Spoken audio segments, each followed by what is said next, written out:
Today is Monday, May 11th, 2020. Coming up on Roland Martin Unfiltered.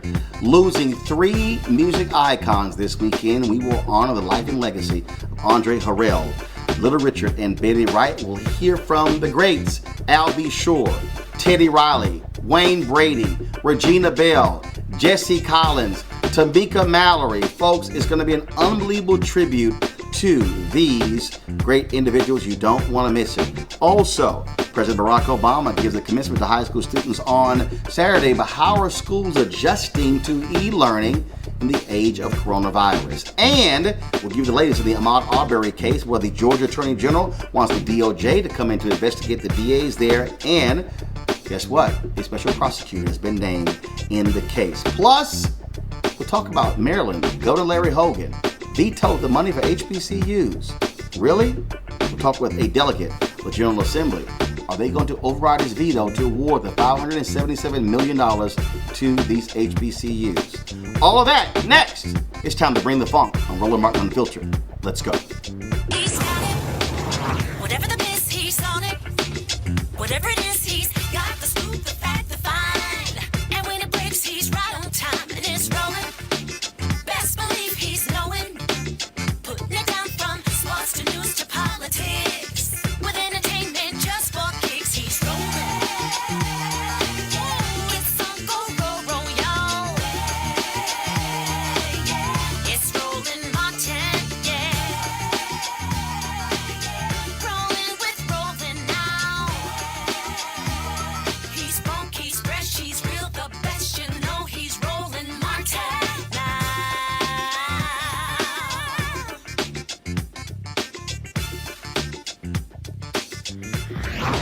Martin. It was a tragic weekend for music lovers, as we all found out. Andre Harrell, the music executive who founded Uptown Records, later, of course, ran Motown, and a significant influence in the R&B and hip-hop industry, passed away due to heart failure. That took place late Thursday. We did not really find out until Friday night. Then, of course, you also had Little Richard, of course, the architect of rock and roll. Many people say he is indeed the king of rock and roll, who died at 87 years old on Saturday. Then on Sunday, we found out that Betty Wright, soul singer, died at the age of 66 due to bone cancer.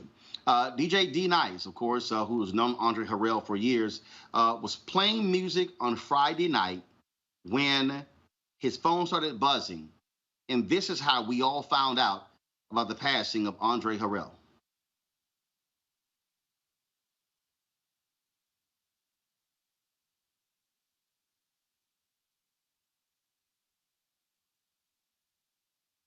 All right, folks, I'm going to play that in a second. First, I want to go to the first platinum selling. You've got it, guys? Play it. The craziest thing I've heard. It's hard to DJ because I keep seeing these text messages. My man started Uptown Records. If you don't know his history, you should. Jodeci, Heavy D and the Boys, Puff, like Mary J. Blige, like, man, this is just crazy. And it was so, he was fighting back tears and ended up stopping his set. And so many people were stunned to hear of the death of Andre Harrell. One of the folks, his first selling platinum artist Al Shore, who joins us right now. Al B, welcome to Roland Martin Unfiltered. Thank you for having me, Roland. It has certainly been a very, very difficult 72 hours for the folks who were very close to Andre Harrell. Absolutely. I was, I'm a little older now, so I get to sleep a little early unless I'm on air, during the evening. And I try not to sleep with electronics, so I plugged my phone in and kind of, left it on the floor. And for some reason, the notifications kept going up. And I finally I was startled, and I woke up and I look, and it's my son Quincy, and then I see Eddie F. and this, and I'm just seeing all these, back to back, and I'm on the WhatsApp, and I'm going, oh man, okay. So immediately I call Quincy back and says, yo, Pops, Dre. I'm like, Dre what? I was like, oh man. And I froze. I mean, like, you have to understand this man. And we joked about it in the past, and it's funny because he thought it was actually Heavy D. But I was in the basement with DJ Eddie F, who was my best friend in high school. And, I was kind of the roadie, and he was the best DJ in Mount Vernon. We used to do all the parties, and I would carry the equipment. And then we started producing and cutting demos together in Mount Vernon, in the basement. And one day we had a flood. And I remember we were listening to, I think, the Beastie Boys or Slick Rick or something that was on the turntables. And I went over to the corner, and after we finished cutting one of the demos for Heavy called It's a Party Y'all, one of his first demos, I go over and I pick up, for the young people who may not know, this thing called the Yellow Pages. And I'm scrolling through, and I'm looking for this company because I'm reading the record, and it says Def Jam. So I find the number, and I call on the basement phone, and I literally kept calling back to back to back. And, I kept, I wanted to speak to Russell Simmons. I said, my name is Albie Shore. Baseball money earning Mount Vernon. And then he thought it was funny because he says, "You mean y'all Bushy think y'all from the Bronx?" And I said, "Hey, I have this group, Heavy D and the Boys, and I know it wasn't necessarily part of the group, but I'm doing production with Eddie and singing backgrounds." And he says, "Well, send us something." So I just kept calling and calling and calling, and finally they got a meeting set up. So I finally asked him. I said, "Well, who's this?" And he was like, It's Andre Harrell. I was like, I want to speak to Russell Simmons. So we've always, laughed about this. And in fact, we were just together over on the Grammys. So we had a meeting out in Los Angeles at the Grammys, on the Sunset Marquee. And we just had the most wonderful plans because it was finally time for him to get his flowers, with this BET miniseries, this 3-part series. And he explained how he wanted everything to go down. And, night 1 will be Heavy D, and night 2 will be Albie Shore, and night 3 will be Guy, with a mixture of Puff and Mary and everything that culminated. His nickname, Roland, I used to call him Baby Berry Gordy, and he would call me Baby Quincy Jones. And single-handedly, this man, along with Quincy Jones and Benny Medina, it allowed me to feed my family and travel the globe and introduce my art to planet Earth. I mean, I and then outside of that, just always being there if I needed to have a conversation and needed this man just to, hey, what do you think about this? He always took the time. I mean, I don't care if he's running networks and running movies and TV shows. And, you good, B? All right, okay. I'll meet you right back. And would always just, it's just, what a wonderful icon, another icon gone much too soon. And in my heart, I haven't slept in the last 72 hours, so forgive how I look right now. I literally, my eyes are swollen, it just really hit home. I mean, as you know, Roland, we've had a difficult past few years, of course, with the loss of my ex, wife, Kim. And it's been something else, but it's also been an eye opener. And imagine right in the middle of the current pandemic and things that are going on here, and I'm like, something's going on. You sit in LA and you get an earthquake, and this is happening. I'm like, something is really going on, and it's truly an eye opener. And I really want to try to find a silver lining in this. Once my heart is like in pain, like it just hurts so much. Just after sitting with him at the Grammys, sitting outside and us having brunch together, and just him just lighting up like a kid, because he was, he had this whole thing crafted about how he wanted to have the story. And this is how unselfish, Roland, this is how unselfish this man is. The first thing he says, now, we're going to do the Uptown Story, and we're going to tell it right, and we're going to so-and-so, we're going to do this. And this is just the DC, quote unquote, he said, this is just the Marvel Comics of what's to happen next. Because once we plant the seed with the Uptown Story, then, it's going to be the Albie Shore life story, like the Bobby Brown, that's going to be Mary J. the Jodeci. And then imagine just the list goes on.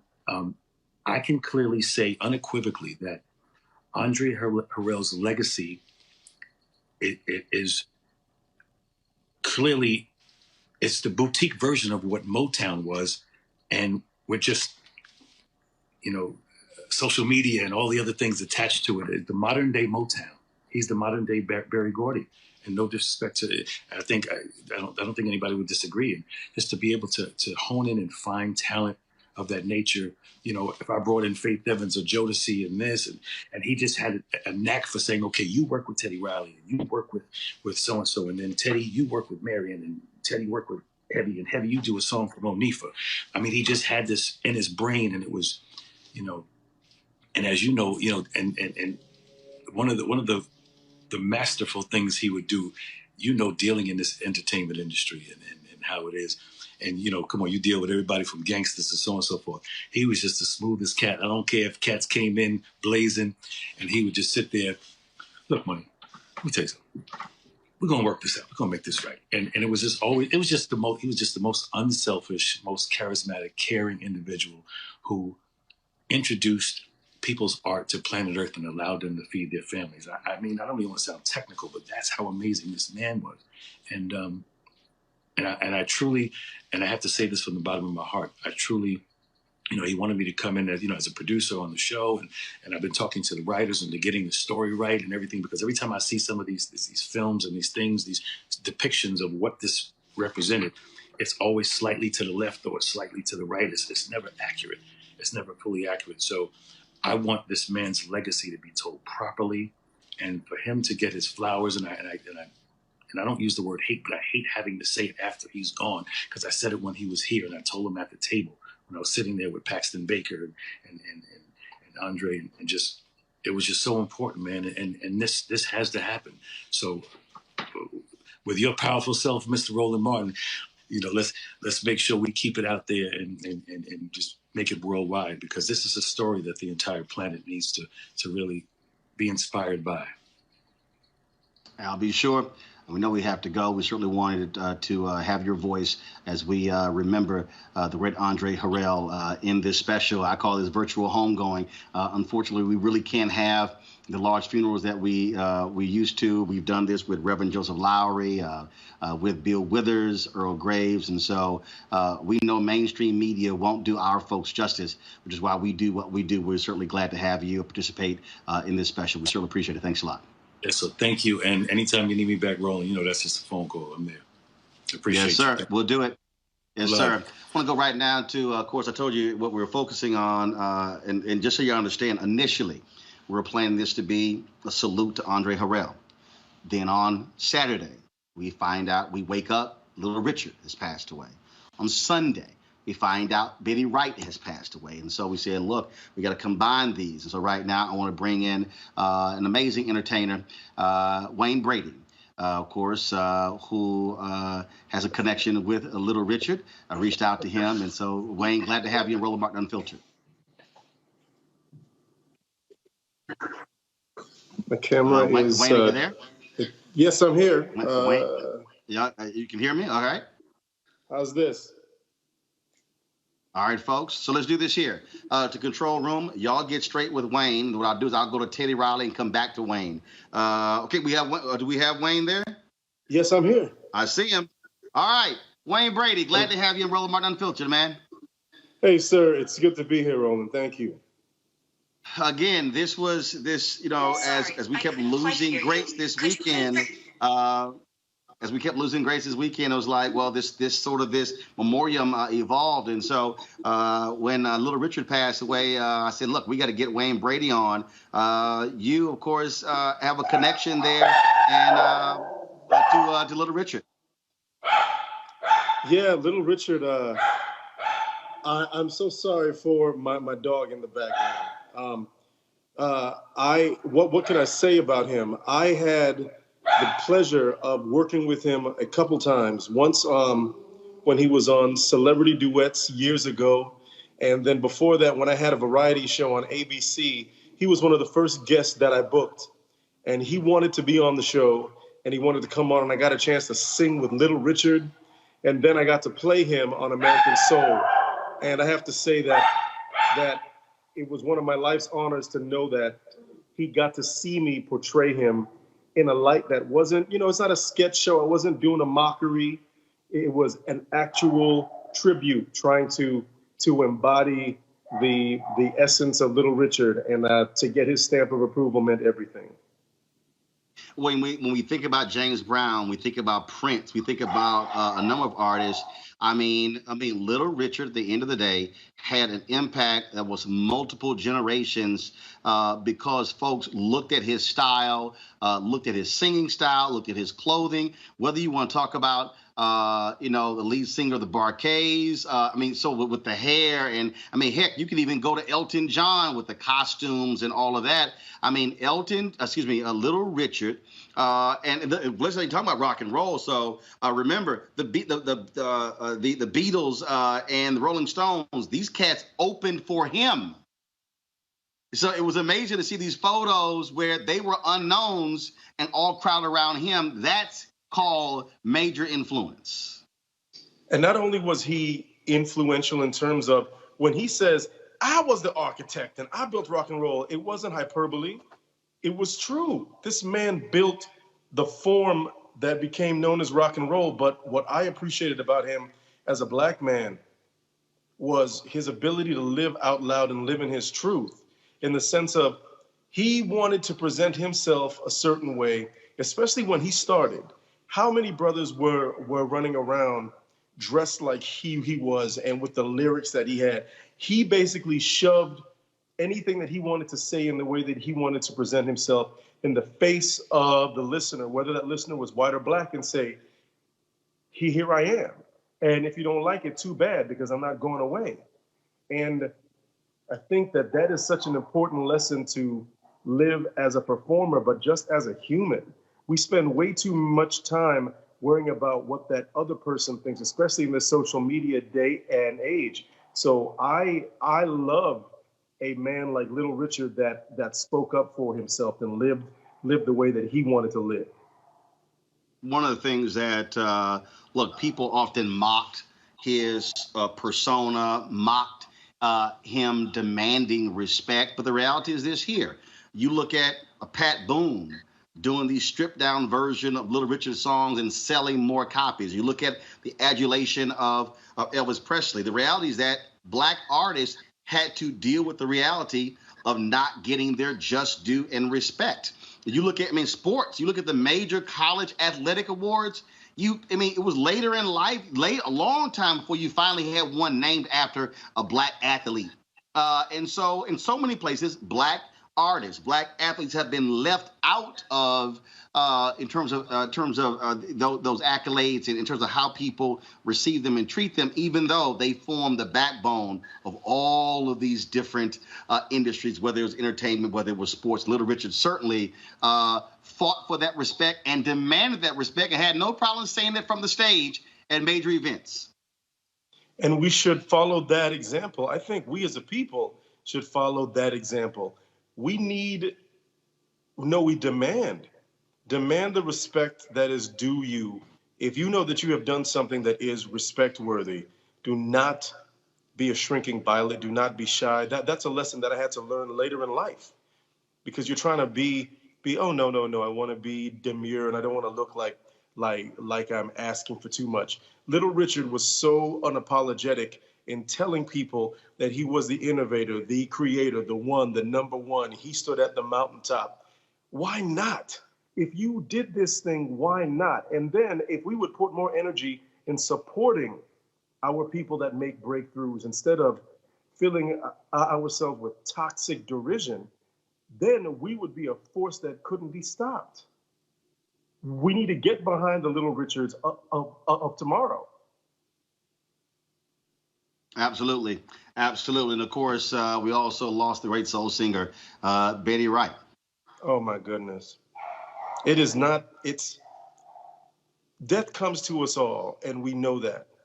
I think that no one's ever ready, and I think it affects us when someone that we follow, whether it's an actor or a singer, when someone makes us feel a certain something. But I like that saying, give them their roses now. I think we need to appreciate the legends that we have while there are legends walking among us, instead of waiting until Roland Martin does an episode where we are giving them their due. That's our problem, I think, is we love to honor the past, which is wonderful, but let's honor the present right now, too. I agree. Let's tell people what they mean to us. Absolutely. And so that's one of the reasons I do a lot of these one-on-ones all across the country. And that is why, to be able to show folks while they're here and to thank them. And when I've sat down with Smokey Robinson or even Harry Belafonte and others, wow. I mean, that's why, because we need to and tell them. I tell people all the time, tell them, thank you. We appreciate you.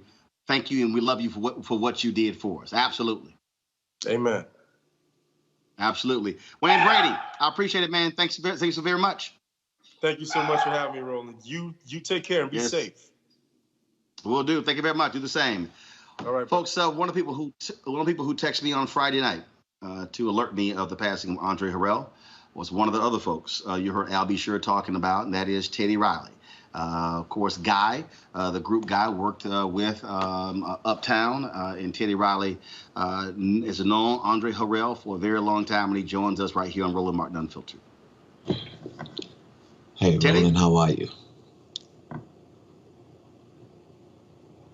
Teddy Riley there? Guys, let me know. Yes, I'm here. Okay, I can't hear Teddy at all. Hello. So Teddy's... No, hello. Keep talking, Teddy. I can't hear you. Hello.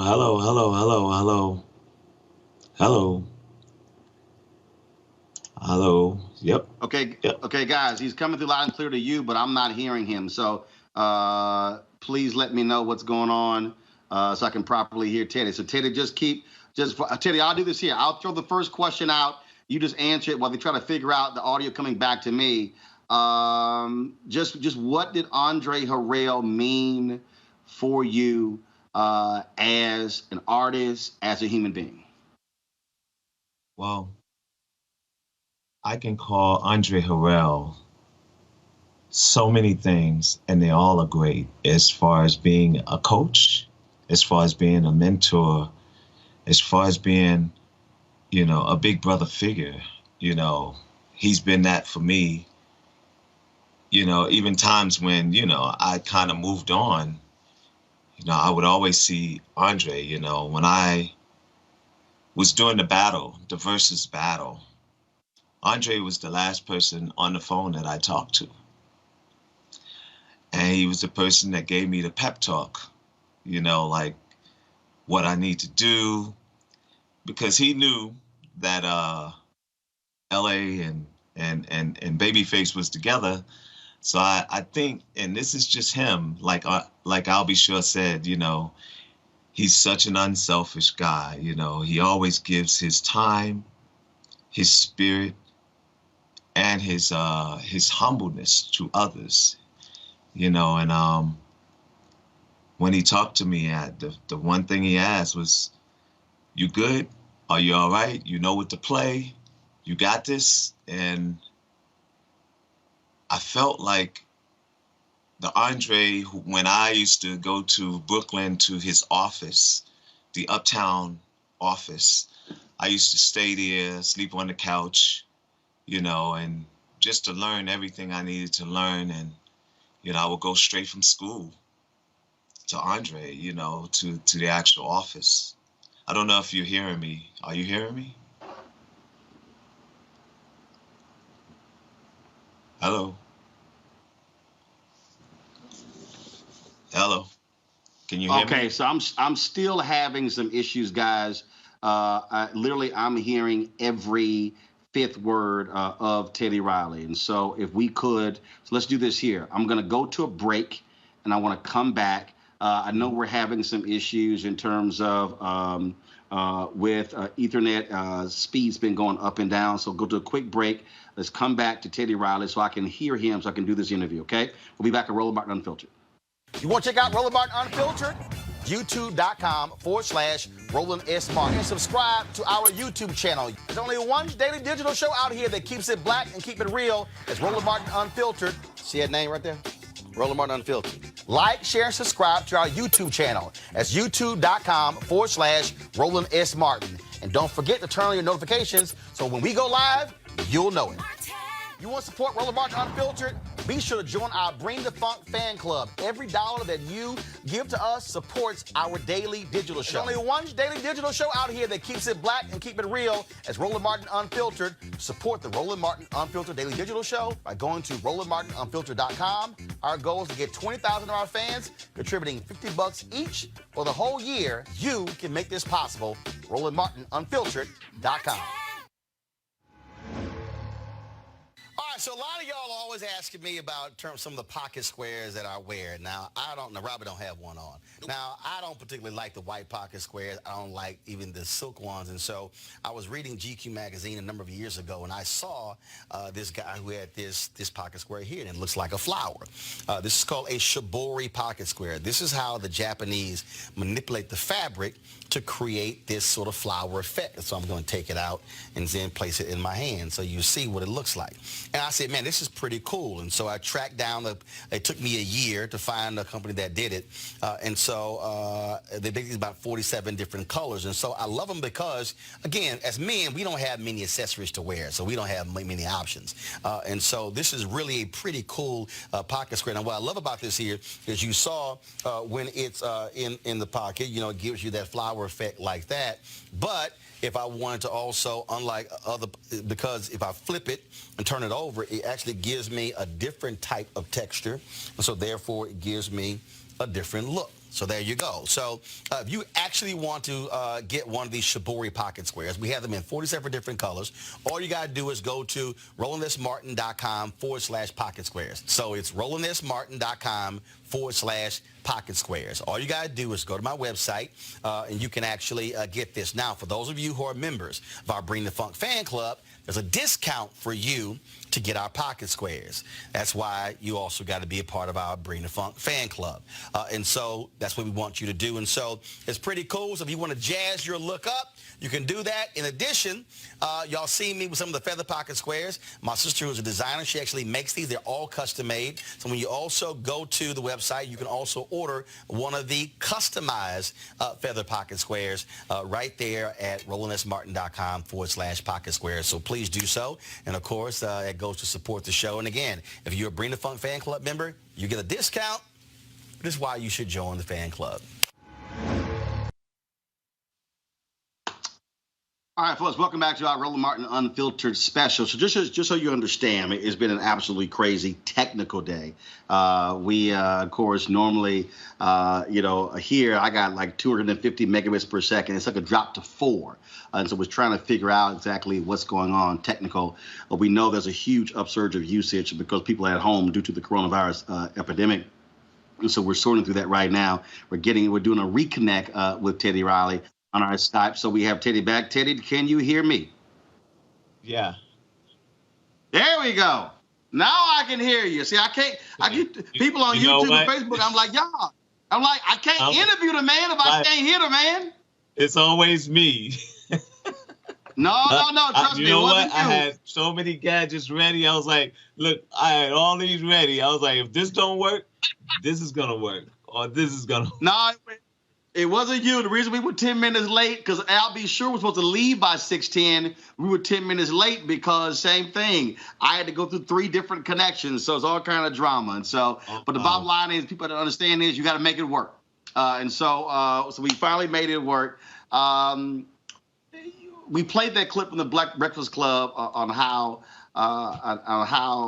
you guys got together. You said you were supposed to be the producer. Okay, how did you go from, whose idea was to say, no, Doc, I need to have you in the group as well? Was it Andre's idea? Was it yours? How did that all work out? Well, Andre was the last one to champion me being in the actual band. But Aaron was the one who really pushed it because he wanted, a group. And he wanted to try it with the group before he went solo.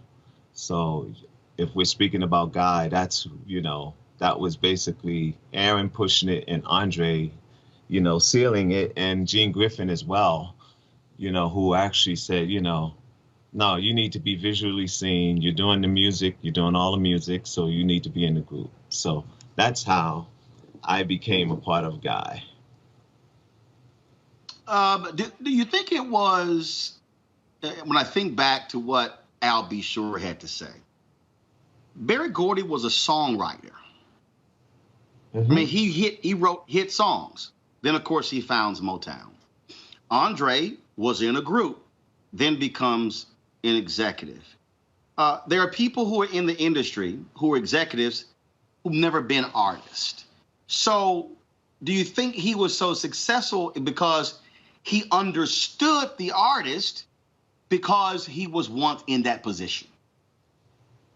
Yes, he definitely understood being an artist, and that's the one thing that I have to say gives him the credit of being that Berry Gordy, because he played both sides of the fence, but he also was a songwriter. I mean, as far as rap is concerned, because with him and Alonzo, they, I was fans. I used to go see them at Harlem World, and I would see them perform, and they would come out with the fur coats, and that's how, it kind of inspired me to do, with Guy, we had to be fly. We had the Dapper Dans. We had the, just all of the high profile clothing lines like, Carcanai, his actual upper echelon line, and also Sean John, and Cross Colors and all of that. Andre was one who pushed not just music, but he pushed fashion. He pushed everything. He pushed the scale of everything.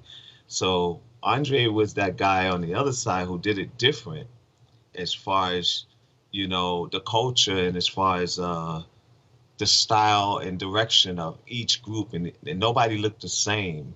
So that's a true record man and a true visionary. He knew what people should look like, and nobody looked the same. So yes. When D Nice was spinning Friday, and he told the world what happened. Shortly after that, you sent me a text saying the same. And it has to be jarring to lose him suddenly, and especially somebody who was so active. His former wife said he had heart problems. He had a heart condition. A lot of people didn't know that. But also, I think for so many of us, losing another black man before the age of 60. When I think back to some of our other greats, Barry White, Luther Vandross, we can go down the line. I think that also is what is still shocking for so many people, because I think we look at losing greats a lot different when they're in their 70s or 80s or 90s, because they lived a long and full life. And you hear people say, man, we lost him so soon. But Andre Harrell packed a whole lot in 59 years. Yes, he did. He did a whole lot. In fact, I don't think there's a person out there in the music industry that he haven't crossed paths with. And I'm talking about even the new artists. The respect that he got from the new artists, and also working back with Diddy, that was the greatest reunion that I've ever seen of two coming back together, He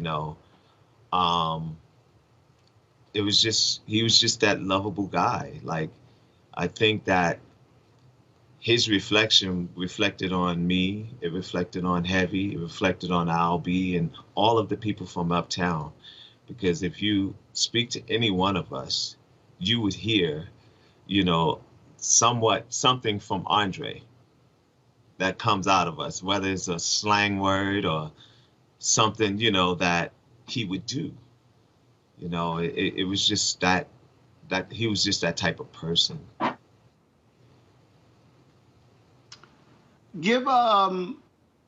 You saw him in totally different settings than, frankly, for the general public. What is the funniest or the craziest Andre Harrell story that you can share with us? The craziest was when we were, I think we were in Canada, and we were speaking at a music symposium out there, and I was trying to figure out, what we're gonna wear. So the picture that I post was something that we both just put together, and he had his assistant, I had my assistant, and I just didn't know what to wear because I know Andre was gonna come fly. He was gonna definitely come with the sports jacket on, and the one thing that Andre always say is, man, just come how you are. You Teddy Riley. You Teddy effing Riley. I'm like, he does that with everybody, and I'm like, he said that with me, and that's what a lot of people say, you Teddy effing Riley, and I'm like, I don't curse, I try to just stay, clean because my kids watch me all the time, and that was one of the things that he would say, and then he go, when I walked in the room, and he said, "You good?" He look at you, and that's the one thing. If you get Andre approval, or the Diddy approval, or some of my friends, Snoop, then they'll fix your collar or whatever. Something you would do, you know what I'm saying, with your guys, and even me. When we did the show at Essence, you came up to me and said, "You fly. I like that." And it was it. When you get that approval from your big brother, you good. And that's what Andre, he was that person to tell you when you're good, even down to the females. Like he would tell you, you straight, you fly, don't worry about it, don't change. Because most times, females want to wear different things, or I don't think I look right. We just roll with it, especially if we get an approval from Andre. So that was him. He was the coach. He was the guy that, gave the approval, the fly approval. Last question for you. What is it? Obviously, the movie, the 3-part movie is going to be coming up later this year on BET. And if there is a kid 20, 30, 40, 50 years from now who comes across the name Andre Harrell, what's the one thing that you want that kid to know?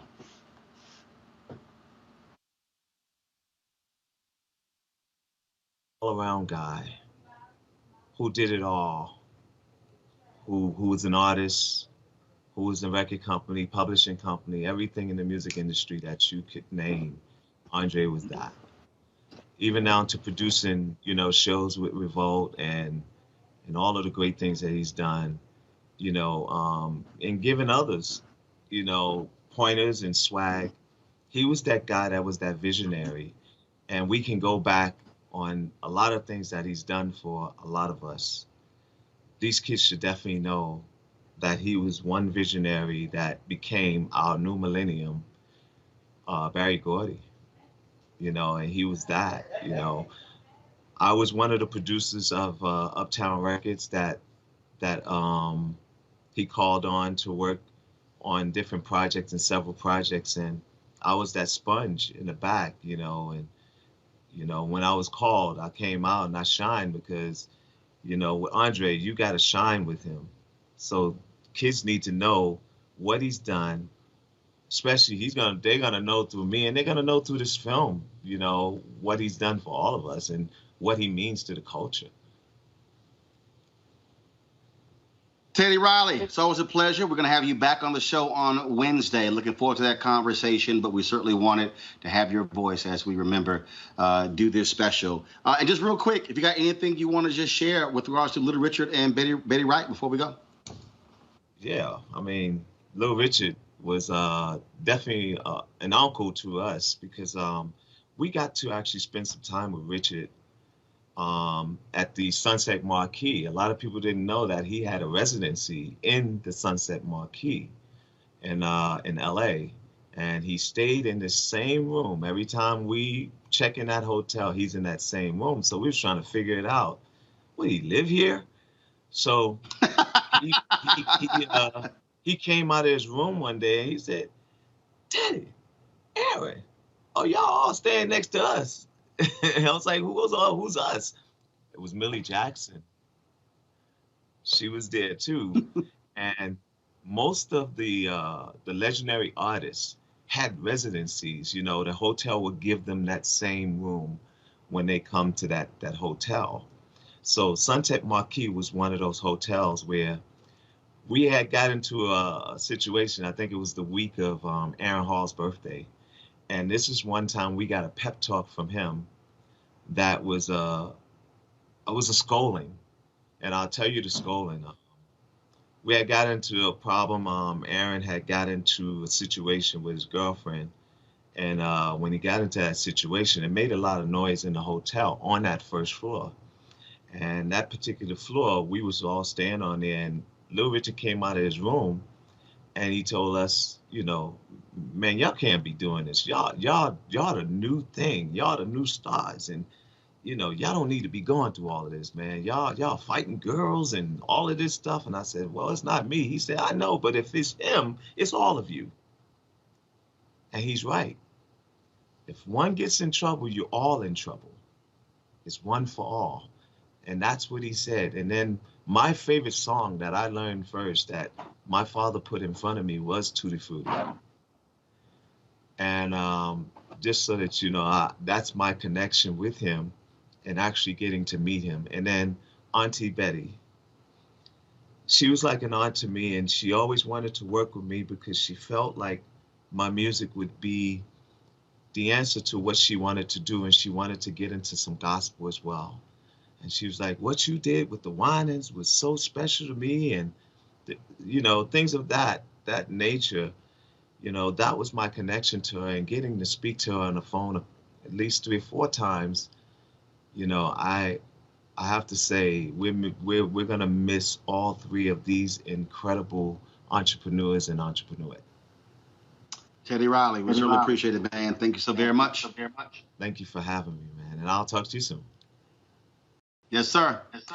Folks, I was on Facebook on yesterday, and a brother jumped on my page, and he said he was a tour manager, road manager for Little Richard, Andre Willis. He joins us right now.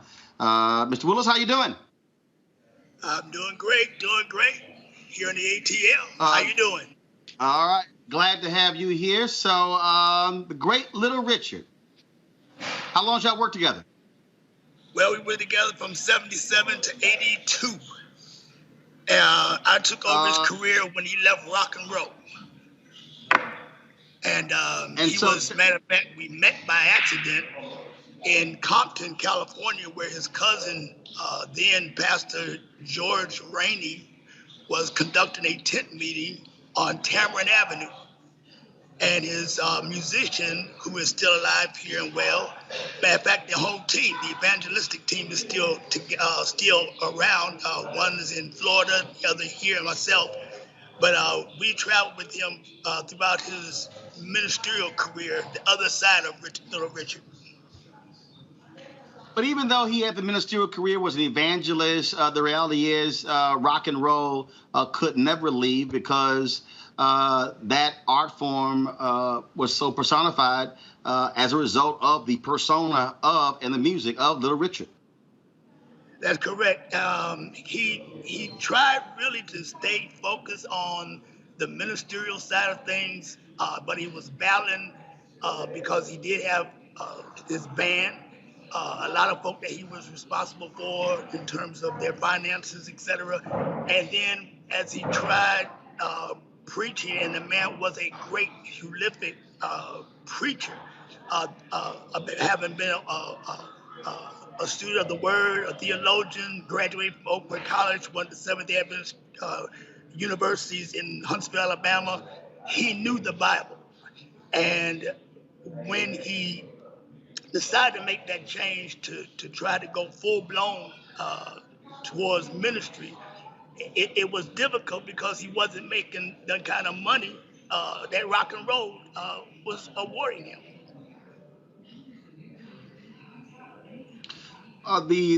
What still stands out, and just give us a sense of this personally, even though he was focused on the evangelism piece, and I said this earlier, I mean, he was adamant about getting the respect that he was due for being the architect of rock and roll. This weekend, ABC News had put a tweet out, and they called him self-proclaimed. And I took issue with that, even emailing some folks over at ABC News because that was an Associated Press story. And so he had to be self-proclaimed because it wasn't properly given to him by the music critics and the writers and to him or to Chuck Berry, and all the attention was on. I mean, Jerry Lee Lewis had no style. He took it from Little Richard. They stole everything from Richard. If you look back, there was a show that he did on Arsenio. He did the Arsenio show, and he made a statement. He said, of course, he said how pretty it was, and he was the architect of rock and roll, and he was giving us just due. And he went on and on and on. And he made a statement. He says, I know y'all probably think I'm conceited. He said, no, I'm convinced. He said, and the fact of the matter is, at the 30th Grammy Award, he was introducing the recipient, or the awardee, shall I say, of the Grammy, and he said, me, which again, it went over real well, and he laughed, and everybody applauded, and everybody stood up.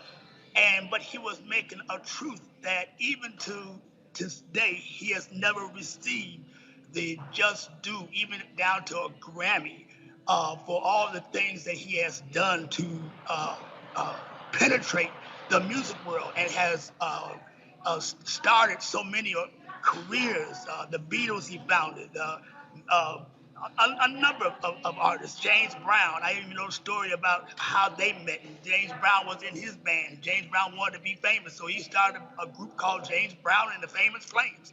So Richard has never been given what he should have received, shall I say. But one thing I do know is that Richard did know Jesus. And the way he started off is not the way he ended. And a lot of folks, are probably speculating, how did he die? How did he die? Well, let me tell you, Richard went out with a bang, because not only did Jesus know him, but he knew Jesus. Well, you're absolutely right about the respect when it came to the Grammys. In fact, when he got the Lifetime Achievement Award, he almost didn't go to the show, because what the Grammys did was they would just acknowledge the person sitting in the chair, as opposed to something significant on stage. And I'll never forget that he did go, but it pained him immensely that he could not be given that Lifetime Achievement Award Grammy on stage and then be honored and get the adulation that he fully expected and should have received. Exactly, and of course we all know it's a black and white thing. It goes back to a topic that we don't need to really dabble into, but I'm sure everybody gets the gist of what I'm referring to. But Richard was a philanthropist. He was a giver of not only resources and money, but he was a giver of his heart. He, as Teddy Riley would say, that room that he speaks of was 319, and at that time was called the Hyatt Hotel on Sunset Boulevard. He stayed there, and even from there, he would help people. He would minister to people. He would encourage people. He would encourage artists.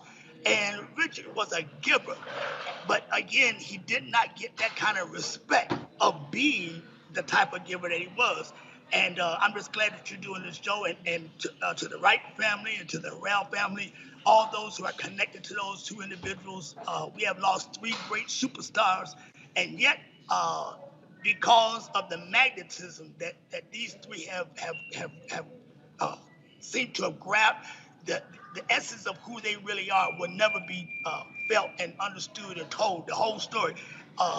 They tried to do a story about Little Richard. Of course, he didn't like it, and hopefully they'll get it right. He wanted Prince actually or Michael Jackson to portray him, but that didn't happen. But again, we give respect to Leon, who did do a fantastic job. But again, another story needs to be done. All right, then. Andre Ellis, I appreciate it, man. Thank you so very much. God bless you. Appreciate it. Yes, sir, folks. We're certainly not giving short shrift to Betty Wright, an unbelievable singer. Of course, Tonight is a Night, Clean Up Woman. We can go on and on and on. Gold record at the age of 18 years old. Joining us right now to share her thoughts and perspective about the great Betty Wright, who we lost on Sunday at the age of 66, is a great singer in her own right, Regina Bell. Hey, Regina. Hey, how you doing? Doing great. It has been a real difficult weekend for music lovers, for folks in the industry. Losing Andre Harrell on Friday, losing Little Richard on Saturday, losing Betty Wright on Sunday. Yeah, that choir is about to be something else up there. I'm just saying. This was a rough one. This was really rough. Betty Wright, first of all, to think that she was doing her thing at such a young age. We think about Stacey Lattisaw. We think about, a lot of people who hit it big when they're young. I mean, my goodness, to be 14, 15 years old, hit record on tour with James Brown and others. She was a phenom. Yeah, she amazing. I mean, I don't really know. And the thing is that Roland, her career spanned. So like a lot of the times, you when you have young artists at that age, by the time they hit their 20s or even maybe their 30s, they kind of tap out. A lot of us don't last for the duration. But Betty superseded generations. I mean, she's just amazing in that she had something for all of the ages. And, we really lost somebody great, and not just an artist or a songwriter, but to me, we lost somebody who encouraged us, who was a champion for the aspiring artists. Always had some time to teach and reach. Just being in her presence was a masterclass.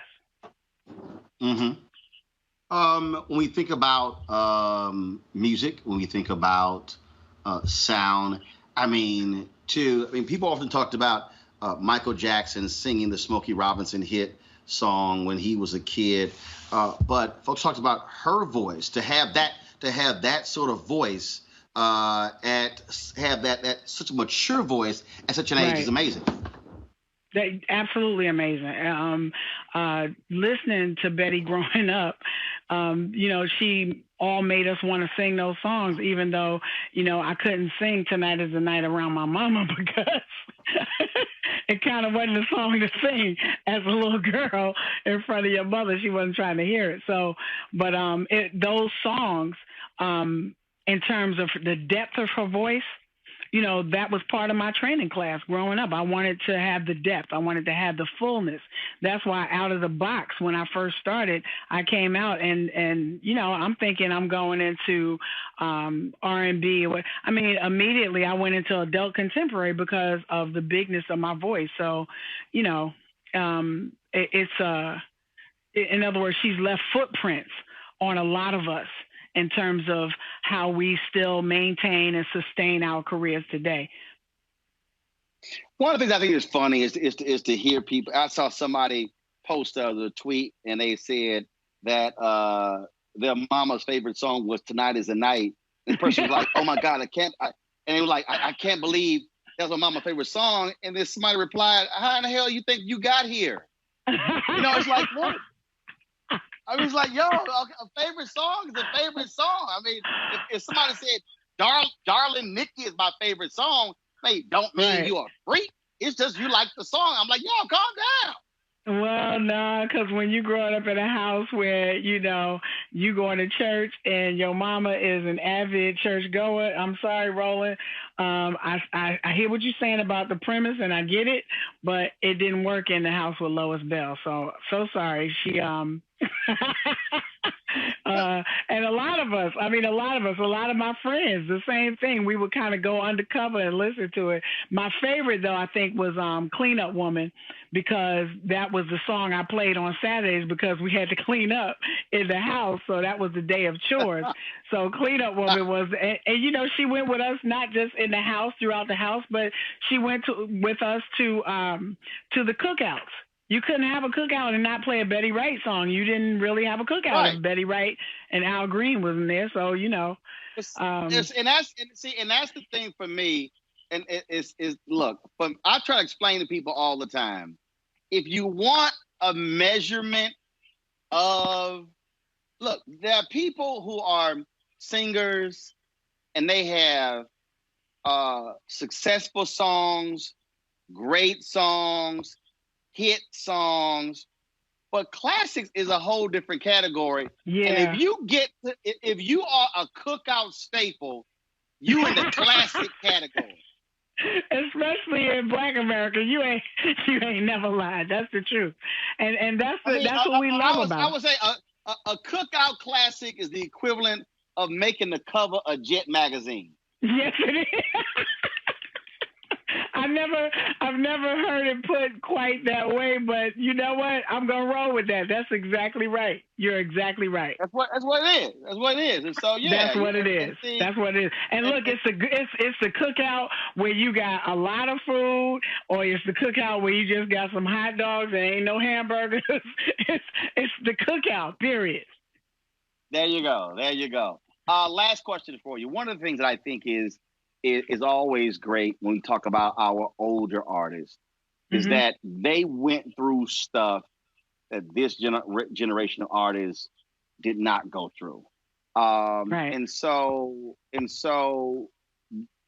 do you recall any of those conversations that were learned, that were like where class was in session?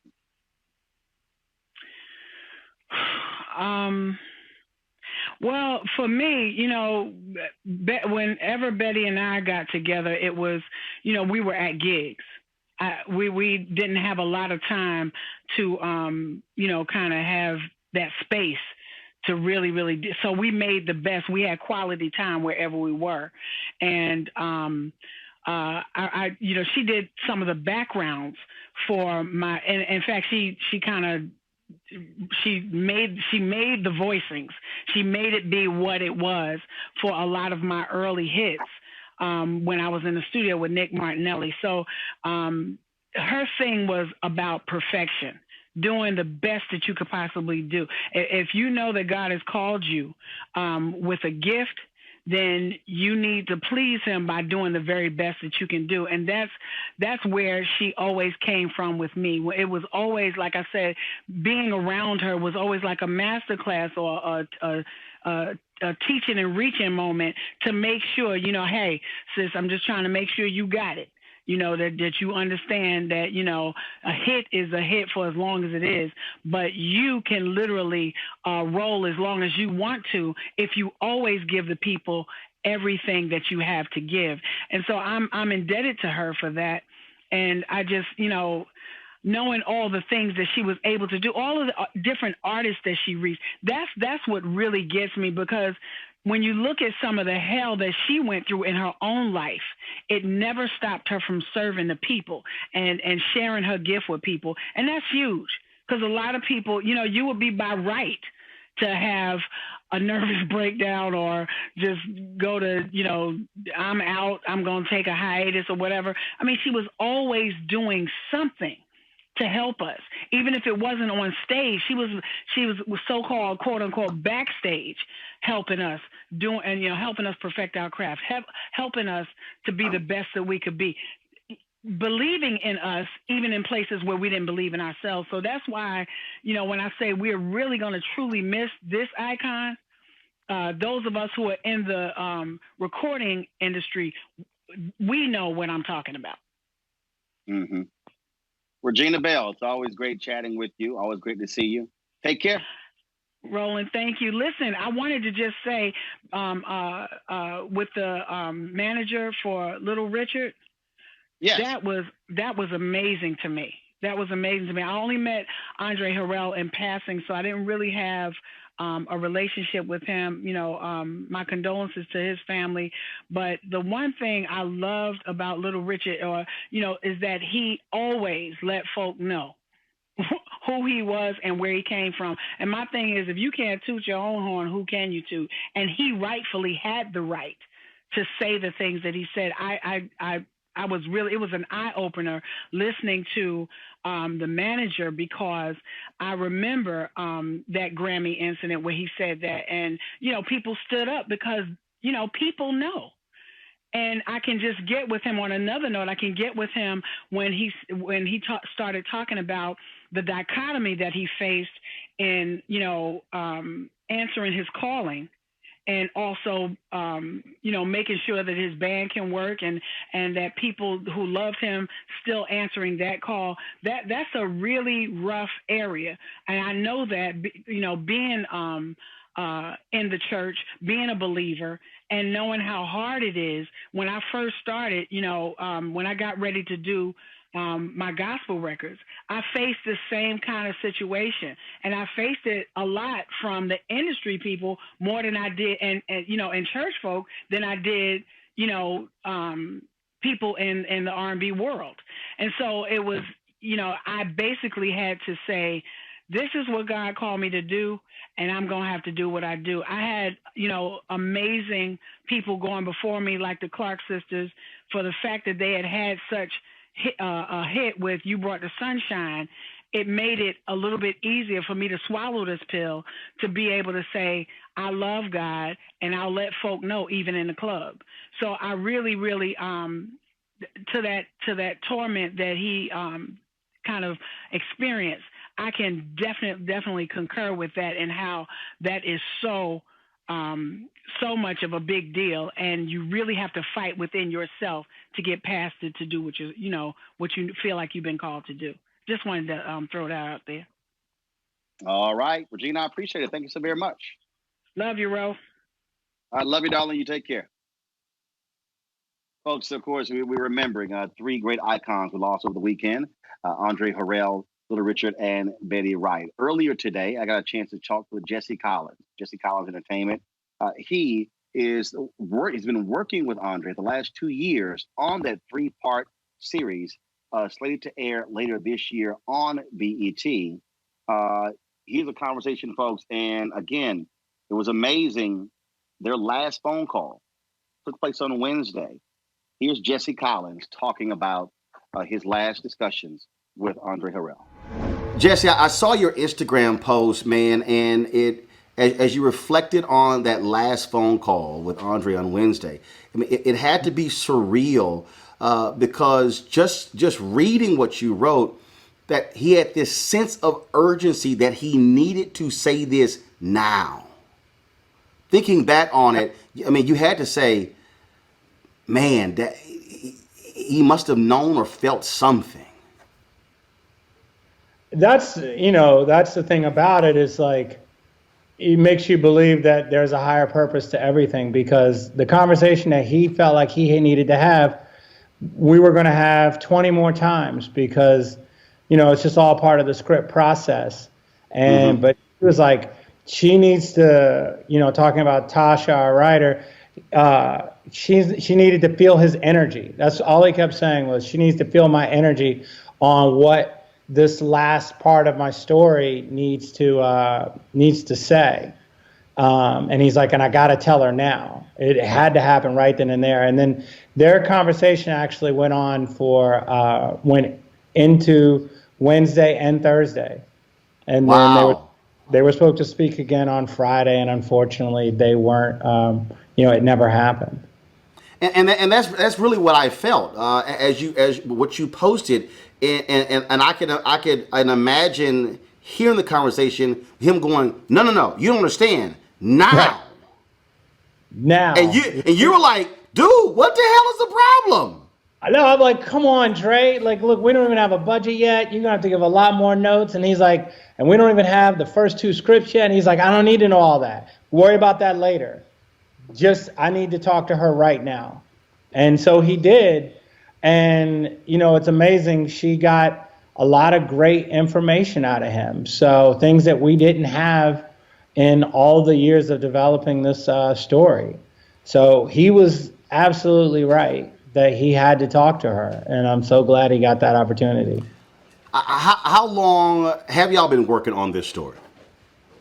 Well, I've been on this project for, it's probably going on 2 years now of just the process of, the interviews and the writers and the scripts and just the development of it. And then we were going to try to shoot, initially we were slated to shoot this summer, and then, obviously COVID slowed us down, and it just allowed us to take more time and keep developing the script, which Andre was happy about, because he did not want to rush this out. He wanted his story to be told correctly. And when we talked about it, he was like, this is good, because now I get to go back and really make sure this script is right before the world sees it. Give people a sense of what it was like to work in collaboration with Andre Harrell.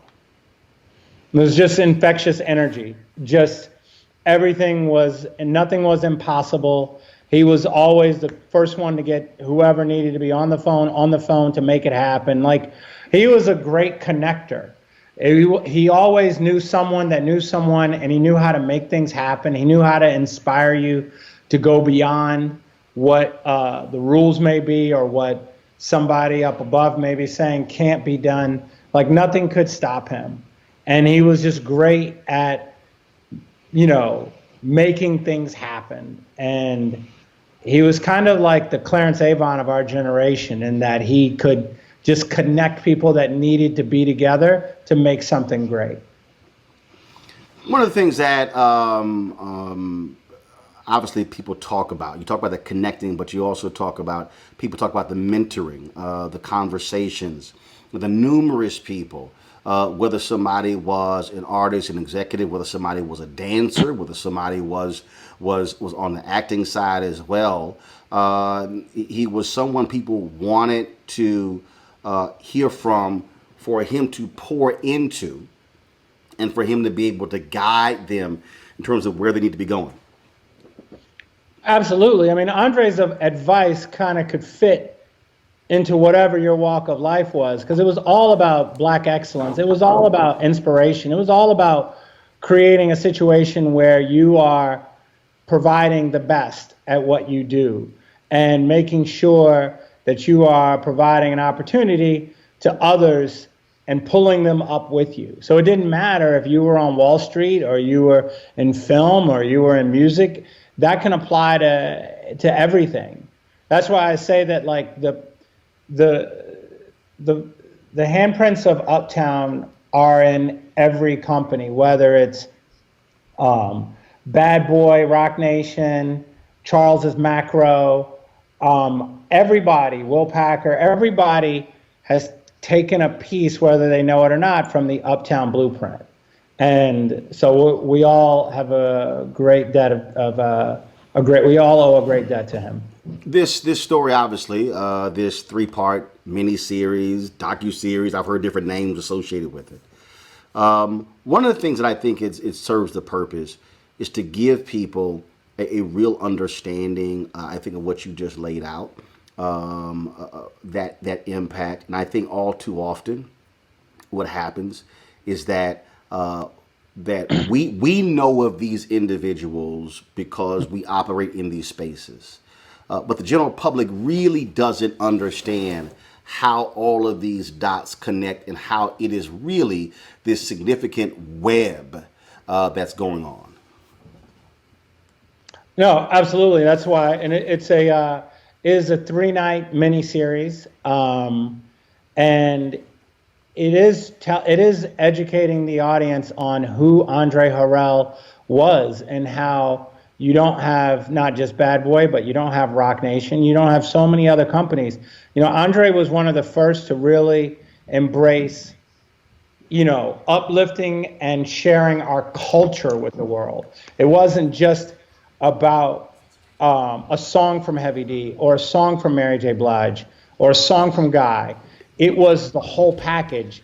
He was showing us, you know, the fashion, the dance, the music, and then he evolved into film and television, New York Undercover, and all of the other projects. And so he was really the first to say, no, it's a lifestyle that we have to offer to the world. And the world embraced it and emulated it and just continued to grow and grow with it. So, you know, everybody now says for the culture, this is for the culture. You know, Dre was screaming that before. And it's because he was screaming it so early in his career that we have it now. Mm-hmm. Personally, what did you learn from Andre Harrell? I learned so many things from him. I learned about the right restaurant, the right place for brunch, breakfast, all those types of things, being in the right rooms, the right watch. You know, Andre always knew what was right. But I think the thing that I learned from him most was that you have to help people. If you are continuing to ascend, then it's worthless if you're not pulling up those that look like you around you and giving them opportunities and making sure that whether they went to school or not, maybe they don't have the degree that says that they can direct or produce or whatever, there's still a skill set that can be found, and you just need to educate them, surround them with the right people, and then allow them to be great. There's a lot of people that flowed through Uptown beyond just obviously Puff that went on to have great careers because of the opportunity that he gave to them at Uptown. And, you know, they may not have had the resumes at that time to warrant the jobs that he gave them, but they had the passion, they had the drive, and they knew just in their heart of hearts what was right. And that's what Dre was looking for. And so then they were able to take that, what they learned at Uptown, and go on and have great careers and great lives. Well, it is. I think it is a blessing in that this process of this special started with his involvement, and that really, I mean, he was so insistent up until his final moments that he talked with the scriptwriter about the ending, knowing full well his ending was that near. Yes, it's very interesting that he talked to Tasha about just specifically how this movie ends and what he wants it to be. And we're going to deliver that. We're going to make sure that everybody that knew him will see in this film, they'll see his handprints all over it, fingerprints all over it, and he will be happy with not just the ending, but the whole miniseries. Jesse, I appreciate it. Thanks a lot. Thank you, Roland. Take care. Peace. Let's just do this here, folks. Let's just go to the Tamika Mallory interview. Let's play that right now, and then we'll go to the rest of the news of the day. So, Tamika, just share with us, you know, just your thoughts, and obviously so many people are stunned with the death of Andre Harrell, and just how close you were. And I saw a lot of your posts where you were just sharing with people what he meant to you. You know, Andre was special to a lot of people. And one of the things that I see that's a consistent thread within all the different tributes about him is how much he supported everyone and pushed people and encouraged them, and how everyone wanted to prove something to Andre or to be their best selves for him. And I think that's what he meant to me. You know, when I first became executive director, I like to call it when I became an adult leader of National Action Network, Reverend Al Sharpton's organization, I had a reception in which, you know, not a lot of people, especially celebrity type people like Andre and Veronica Webb, who we know is a famous model, they didn't know me at that time, you know, and Andre came and they were the co-hosts for my fundraiser. And I remember Andre talking to me that night, like, listen, kid, this is not a kiddie role. This is serious. Like, you have a big responsibility, and a lot of people are looking for you to do some, as he would say, fly shit. And I was like, okay, you know, that's the way you say it in music. But he meant it even from a civil rights perspective. You need to do some fly stuff. And we went on to do that. Every time I would see Andre, he was always pushing me. I call him. We debate back and forth on issues. You would play devil's advocate just to get you sharp on your game.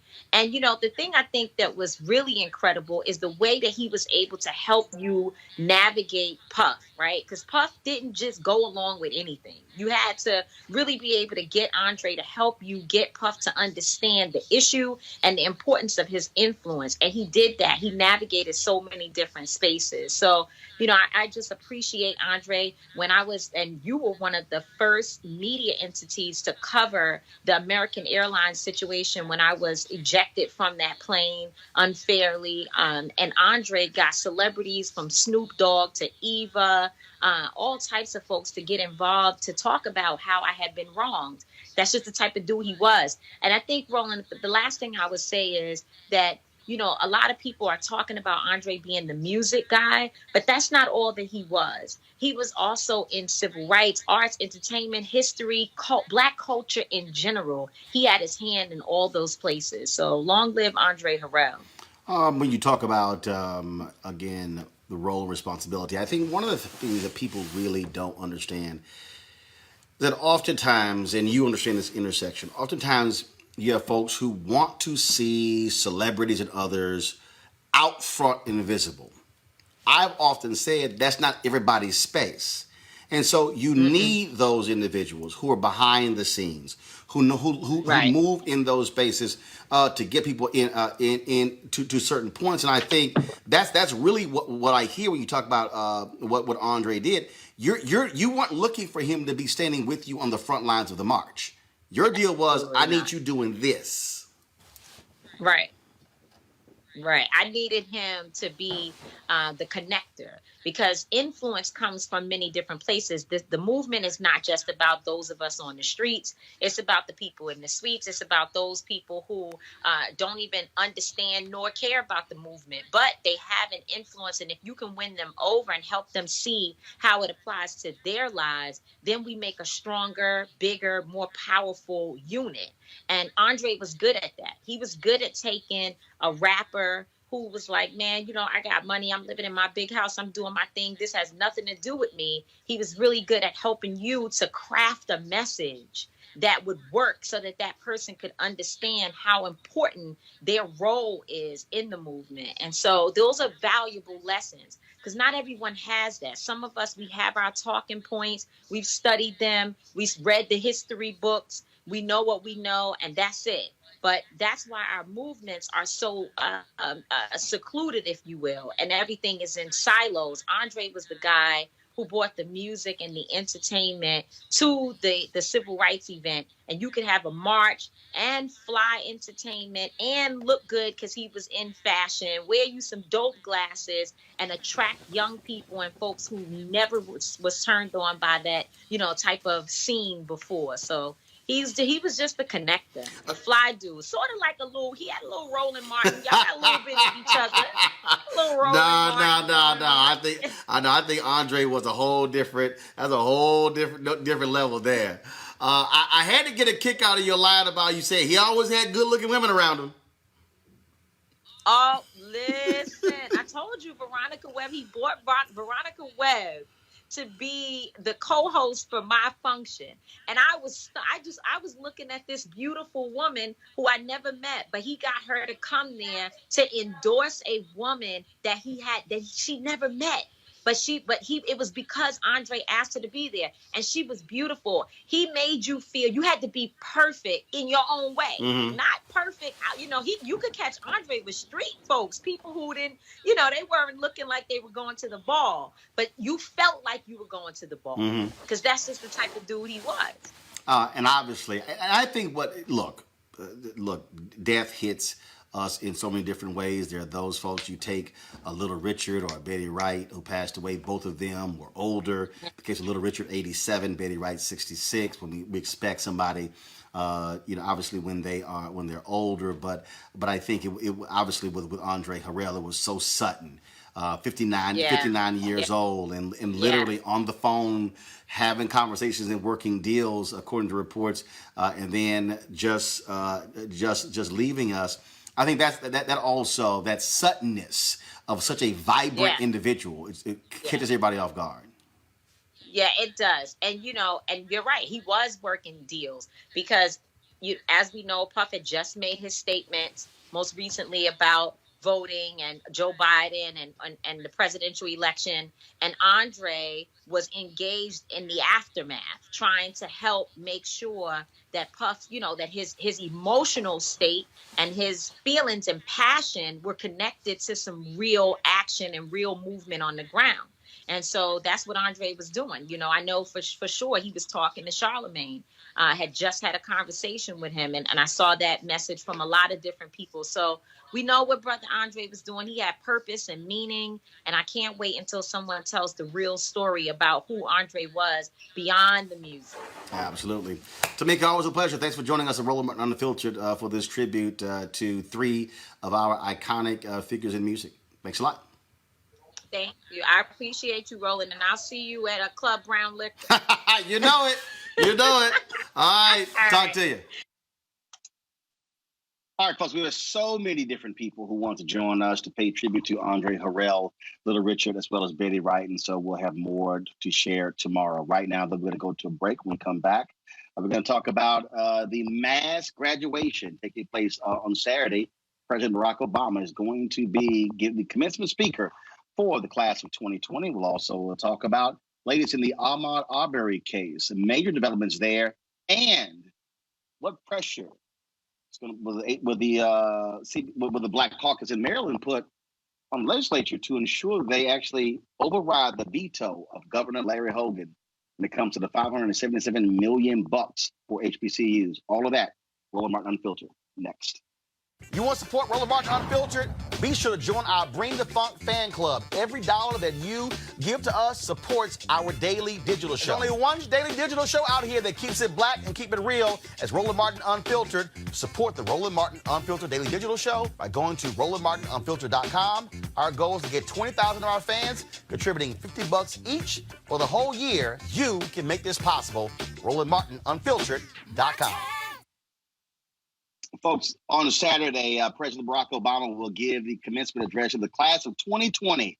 High school students all across the country are greatly disappointed they're not going to be able to walk across that stage to receive their diplomas as a result of the coronavirus international pandemic. That, of course, has shown a tremendous light on what schools are doing to educate children in this whole new world. Joining us right now is Shatoya Ward. She's the principal at Purdue Polytechnic, and Chris Terrell, executive director at Crosstown High School in Memphis, Tennessee. Folks, how y'all doing? Great. Wonderful. Thanks for having us. So I got to ask you, Toya, I mean, how do you lead a school when you don't even get to see your students? Man, I think the most important thing that we love at Purdue Polytechnic is we had a very good culture when we were in the building. And so we just extended that culture in the virtual world. What we like to do is emphasize belonging and community. And that's what our videos are about with our teachers. What they do is they engage our students in videos on life skills, on the projects, and they get them engaged in community. Obviously, that is communities. Schools do serve as communities, Chris.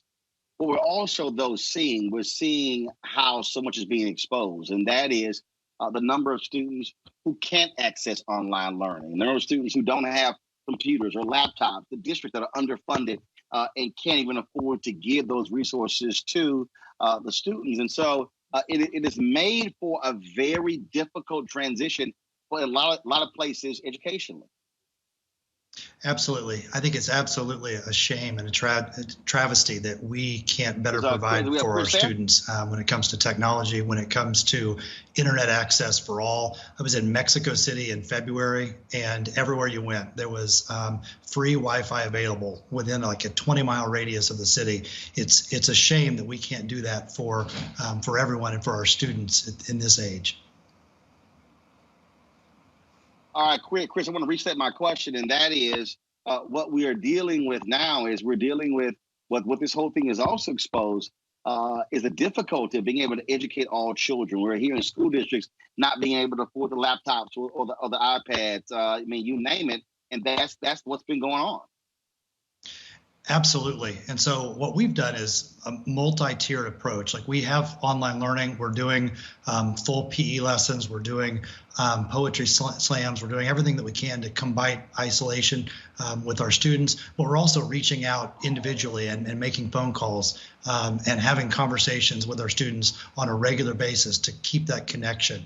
It's going to be 6 months at best case scenario from the last day that they were in session until we can return potentially in August. And that is a huge time. And I'm fearful that we'll lose students if we don't connect with them on a very personal level using multiple avenues to do that.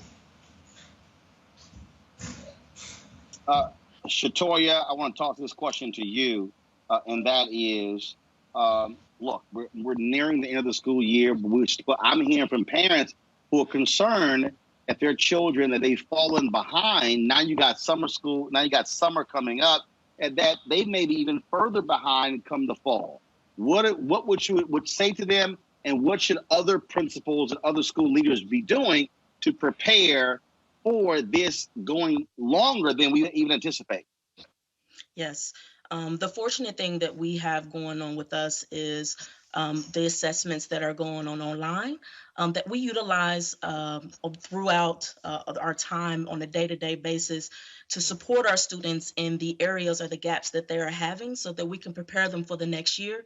I would just advise that they stay connected to their students, just like Chris talked about, whether it's going out, using a mask, going to their homes, seeing how they're doing, seeing if they're connected online, seeing if they have access. That is the only thing right now that we could do so that we can support our students and making sure that we're supporting the gaps, but making them ahead and enhanced for the next year.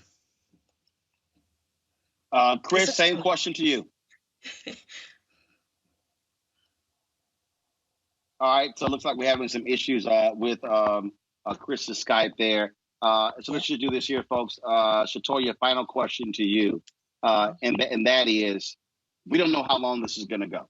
We don't know if this will extend through 2020. A lot of people are scared, of course, for kids being exposed, and so for school leaders like yourself, is this going to seriously accelerate e-learning, if you will, that educators may need to be thinking about? This might be what happens online at home, distance learning for the next 12, 18 months. Yeah, and you know what? You thinking about 12, 18 months, I'm thinking about this is the new normal. Now technology is involved and enhances what our education system is now. So yes, we're spending a lot of time with getting our students access and getting them machinery and things like that. Guys, this is for the best. This levels the field. And for me, I think it's a new opportunity for the new normal as we have education moving forward, not just in 18 months or so, but moving forward provides a lot of opportunity for our students in all levels. Chris, you're back, but the same question to you. Should educators be preparing themselves that this is going to be, as Shatoya just said, a new normal for the next 12, 18 months, potentially 2 years in terms of distance learning, e-learning? I think absolutely. We are dealing with a cultural shift here. I'm not sure that we'll ever return back to what we thought was normal before. We've got to make accommodations and be ready for whatever the world will provide us, and we're doing so in multiple ways. I've listed out like 14 different scenarios for the start of the school year next year, and the honest answer is that we have no idea what that future is going to look like. All right then, Shatoya, Chris, I certainly appreciate it. Thanks a bunch, and folks, don't forget, high school commencement speech, Saturday. President Barack Obama and others like LeBron James will be involved, participating in that. It is going to be a great day. I know. Look, I've got 2 high school students, my niece and nephew. We all want to be at their graduation, but I think this is going to be a special deal for this initiative being put together. It's being broadcast on networks across the country, and we also will be live streaming it on the Roland Martin Unfiltered platform. And so, folks, I certainly appreciate it. Thanks so much. Thank you. Thank you, Roland. All right, folks, real quick break. We come back. We're going to talk Ahmaud Arbery. Man, talk about big changes that have come down the last 24 hours. We'll tell you about it next on Roland Martin Unfiltered. You want to support Roland Martin Unfiltered? Be sure to join our Bring the Funk fan club. Every dollar that you give to us supports our daily digital show. There's only one daily digital show out here that keeps it black and keep it real as Roland Martin Unfiltered. Support the Roland Martin Unfiltered daily digital show by going to RolandMartinUnfiltered.com. Our goal is to get 20,000 of our fans contributing $50 each for the whole year. You can make this possible. RolandMartinUnfiltered.com.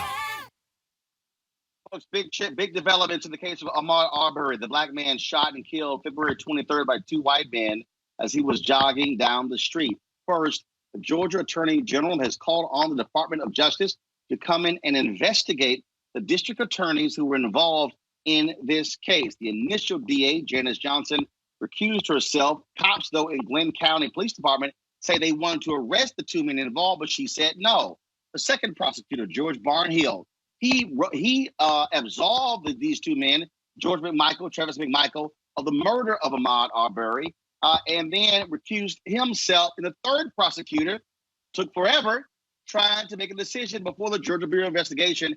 They were called in and made an arrest within the first 36 hours. That's one issue.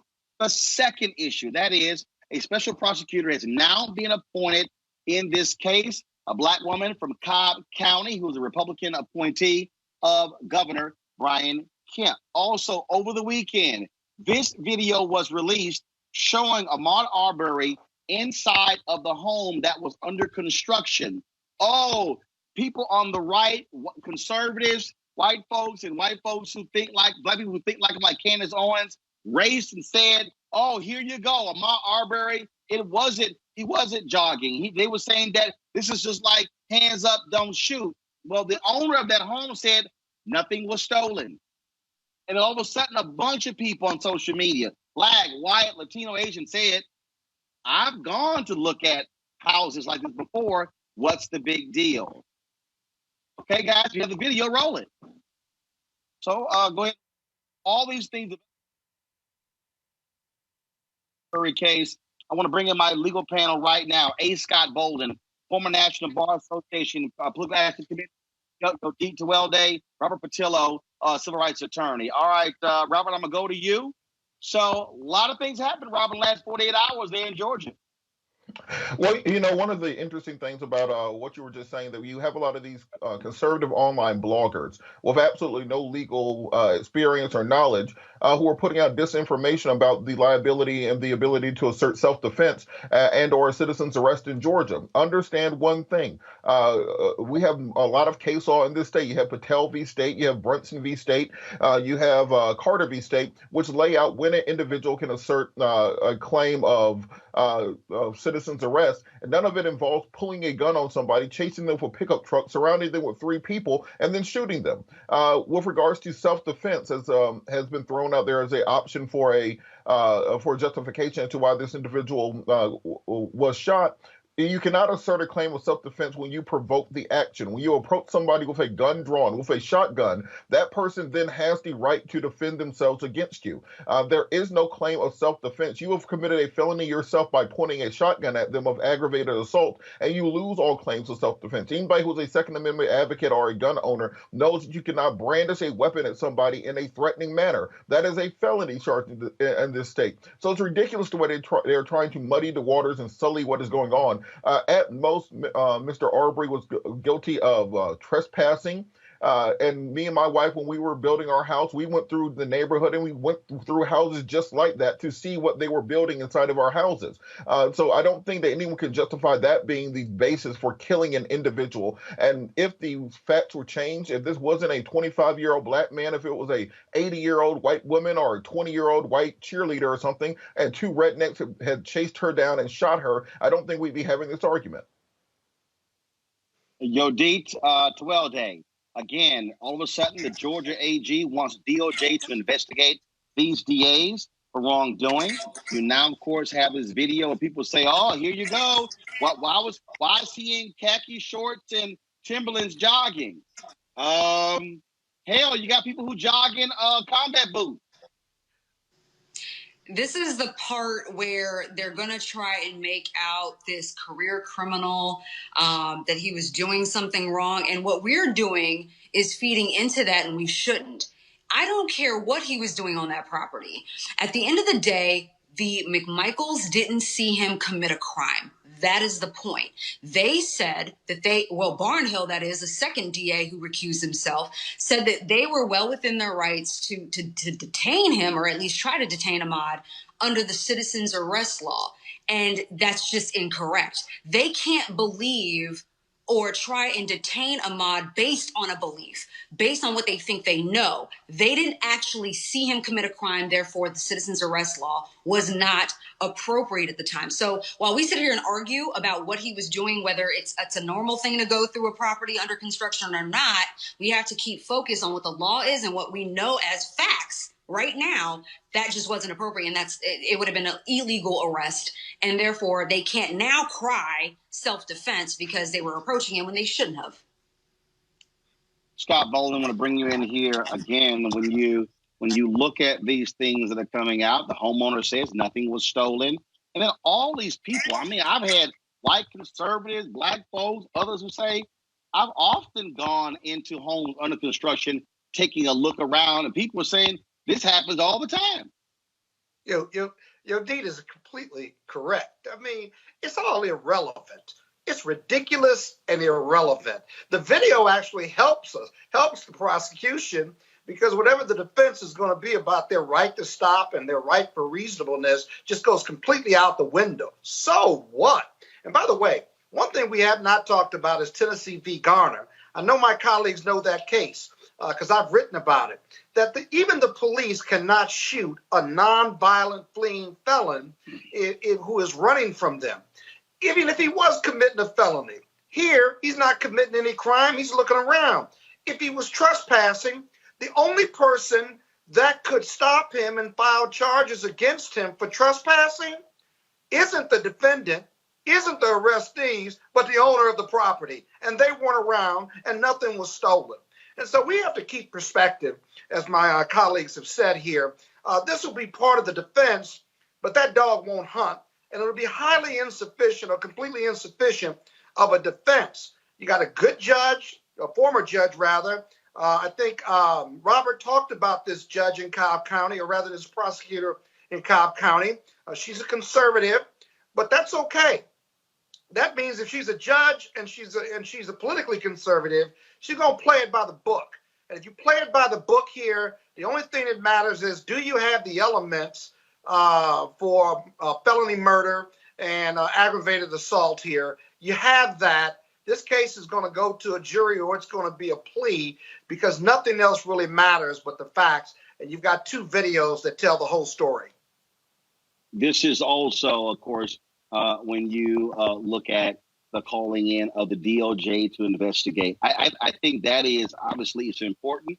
I'm not confident at all, though, Robert, in this Department of Justice when it comes to this issue. But something does stink when you have police officers saying they wanted to arrest these two men on the spot. Janice Johnson said no. The second DA weighs in, pretty much acts as the defense attorney for these two men, but then recuses himself. And the third attorney, I don't know what the hell he was doing for several weeks. It took the Georgia Bureau of Investigation literally 36 hours to come in and then do an arrest. This guy only announced after the video leaked, I'm going to take it to a grand jury. The DOJ investigation, not just look into the prosecutors, but they should look into the hate crimes elements with regards to particularly 18 USC 241, 242, and 249, because what we've seen throughout the South historically is the inability of local prosecutors to convict white defendants for killing black people in the South. You go all the way back to Cheney, Goodman, and Schwerner. You can go to Kenneth Walker. You can go through police shootings throughout the South. So you have to have that federal backstop there, both to both to investigate the deeds of these previous prosecutors, but also to ensure that if there is an acquittal or if there is no indictment in this case, because remember, you still have to have the grand jury with the Atlanta Judicial Circuit. We want to make sure you have as many bites at the apple from unpartial and unbiased bodies to get a conviction. With regards to the Cobb County prosecutor who was appointed to be the special prosecutor in the case, we do need to keep an eye on this because, one, she is politically conservative. Two, she's only been on the job about a year. She's up for re-election this year, and so there's no guarantee that she will even be the prosecutor on the case if she does not win re-election. There are more experienced black prosecutors in the state, people like Sherry Boston in DeKalb County, Darius Patillo down in Henry County, who I think much of the legal community would like to see prosecuting this case. Also, remember the Ross Harris case, the man whose son was left in the back of a hot car. That case was removed from Cobb County and tried down in Brunswick. And there is a question as to whether or not there are conflicts between the chief murder investigator in that Cobb County DA's office, having worked in Brunswick and lived in Brunswick for 3 months during that trial. Deet, when we look at this whole deal here, I mean, it just boggles the mind that you could go through 3 DAs and none of them act until the video gets leaked and finally as an arrest and it's a Georgia Bureau investigation. I mean, they need to answer to themselves here. They are there to protect the public. It's more than just removing these DAs from office. They actually need to be disbarred. This Barnhill guy, it's more shady than we actually know. And the AG in Georgia, Chris Carr, stated that there were things he didn't know when he appointed Barnhill because the first DA, Jackie Johnson, recused herself. He had already been involved the day after the shooting. So he was involved before he was even appointed as a prosecutor. And not only that, the National Association of District Attorneys condemned him because he realized that he had a conflict of interest on April 2nd. On April 7th, he wrote a memo literally laying out why this killing was justified after he knew that he had a conflict of interest. How inappropriate, how beyond disgusting is that? This is someone who not only needs to be investigated, but his bar card needs to be in jeopardy. Deep, what we call that memo was, what we call that memo, right? We call that memo leaving a defense for the defendants, even though he was going to be, he knew he was going to be out of the case. That he didn't have to write that memo at all. He voluntarily wrote that memo. And Scott, to that point, I've never, ever seen a prosecutor write a memo that lays out completely every plausible defense, taints the jury pool in a way that will make it impossible to get a conviction at jurisdiction, and then have another conflict they do not disclose at the beginning of the case. Is completely outside the realm of any possibility. He created this paper trail for the good old boys, as we say. He created the paper trail. Wait, hold on. Hold on. Then Scott. Go ahead. Okay. What I was just going to say is he's not only making it difficult for the next prosecutor to try this case, but he's potentially tainting a jury pool. Literally hearing all of the defenses for the defense, and to put that in a memo format that was made public for anybody to read, it's disgusting. He needs to be removed, and his bar license needs to be taken. Period. Right. It was done purposefully. It really was. I mean, there's no accident when you do that because prosecutors don't have to put everything in writing. But the uneven justice system in Georgia has to be looked at. I think Robert's right about this. This is a broader issue. When I was researching the updates on this case, there's a case in the AJC, the Journal-Constitution, about Shannon Brown. A former NBA player, won a couple rings, lives in Fayetteville, Georgia. Now, his house is up for sale, and 2 people came to see the house. Apparently, there was some dispute. He got his rifle and fired a shot, didn't hit anybody. 4 to 6 hours later, the couple who came to the house reported him to the police. He was arrested hours later and recently released to go back to his home. He didn't kill anybody. He was defending his property. and he was arrested within hours of them reporting it, and they delayed the report. It's just completely uneven justice and enforcement in Georgia, and we've got to do something about it on a broad basis. Prosecutors have a lot of discretion, but it's got to be more even across the state of Georgia, I think. Well, they can start by getting rid of that citizens arrest law. I mean, it's there's no question about it. It's worse than staying your ground. Well, remember, Rainbow pursued the state of Georgia in 2013 to try to repeal some of these laws. It's very difficult when you have a majority of one party, a constitutional majority in the House, the Senate, and all judicial agencies and the governor's mansion. But I think this might be the groundswell support that people need to get out there in November and replace many of these officials, because it is impossible to make the changes that are needed to have justice in the system as long as you have antiquated laws that go back to the Jim Crow past of the state. Yeah, but you got to elect blue Dems. You have to. You got to. The broader spectrum here is that this is a very red state. We know the corruption politically and civil rights, criminal justice system. But if black people vote in Georgia in numbers, we can change that red state to a blue state locally at the state level, where these crimes matter, and those who prosecute them matter, and then the governor's race. That ought to be a priority, because politically, these are Republican decision makers making these decisions, not Democrats. But it's not enough to like I said, it's not enough to just remove these people from office. These lawyers, these prosecutors need to stop practicing law, because they'll go somewhere else and practice and still do the same You're thing. absolutely right. You're right. I couldn't disagree with you. I couldn't agree with you more. I've been at this a long time, perhaps longer than my colleagues on this panel, but I've never seen anything like it. And there's a lot that goes on wrong in the courtroom all around this country. But this is like something from a bad movie. That keeps happening. All right. Over and over again. All right, folks. Sorry, Roland, lawyers talk a lot.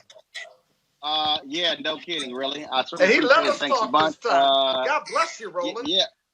Yeah, because you finally had something to say. There you go. Yo, D, Robert Scott. See, if you're going to open your mouth, I'm going to hit you right back. All right, yo, D, Robert Scott, I really appreciate it.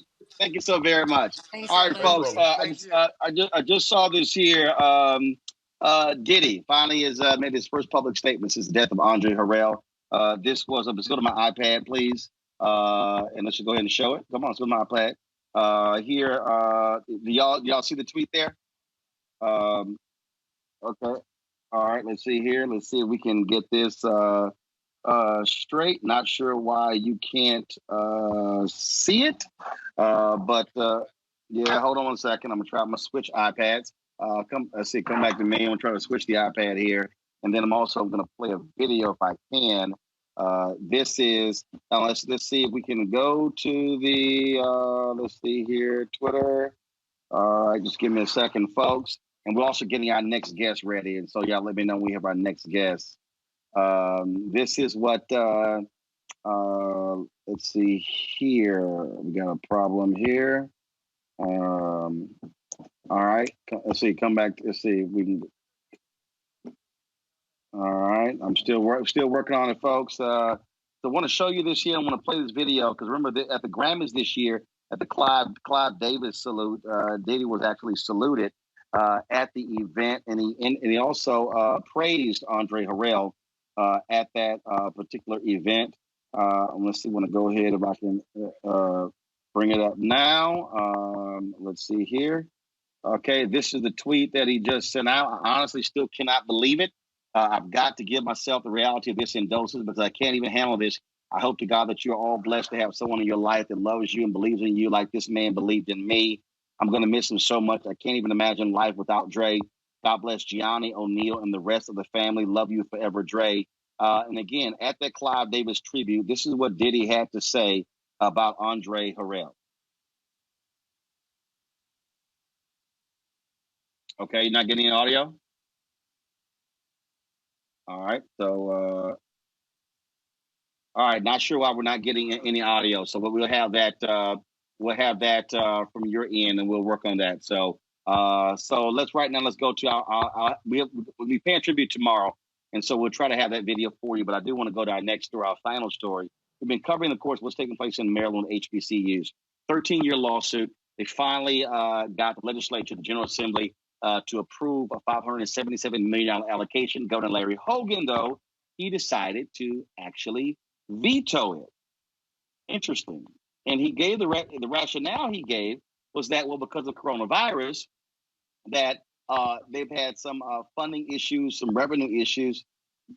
But I don't quite understand why he funded some other stuff. Joining me right now is Delegate Charles Sitnor of Baltimore County. Delegate Sitnor, how you doing? I'm doing well, and yourself? Doing great. So please explain to me how the governor could say it's funding issues, yet didn't he also sign the bill spending more than $400 million to fix a racetrack? You know, a number of us were very surprised to find out that the governor wasn't signing the bill. I was in the middle of work and saw an email go out just after 3 o'clock on Thursday. And for the weeks prior to that, I kept telling everyone that there was no reason why the governor should veto the bill. I thought after his press conference that he may not sign it, but we had an op-ed that was put out the day before that talked about the importance of our HBCUs in dealing with the COVID virus and other health disparities, given the fact that most of our HBCUs here in Maryland, they have a variety of health programs, whether it be nursing or preparing people for medical school. I mean, if you wanted to spend money on COVID, one way of doing that and ensuring public safety or public health, as well as financing this bill. In the scheme of things, we're talking about a bill that would have cost $57 million a year over 10 years. In Maryland's budget, its annual budget is about $46 billion with about $18 billion that goes into operating. So you're talking about a really small portion of the budget that would have put this governor on the right side of history. I mean, this legislation was meant to settle a lawsuit where the state has been found to be guilty of engaging in unconstitutional conduct.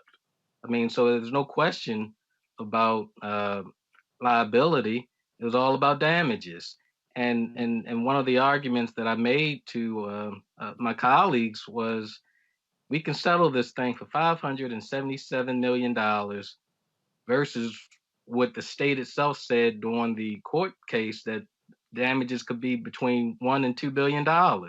So fiscally, I thought we were making an extremely smart decision. Morally, we were certainly making the right decision. And the thing that was really great about it, when we passed that bill, there had only been 2 legislators in the entire General Assembly that voted against that bill, and they were in the House of Delegates. My colleagues and I in the Senate, and I'm talking Republican and Democrat, voted unanimously for this bill.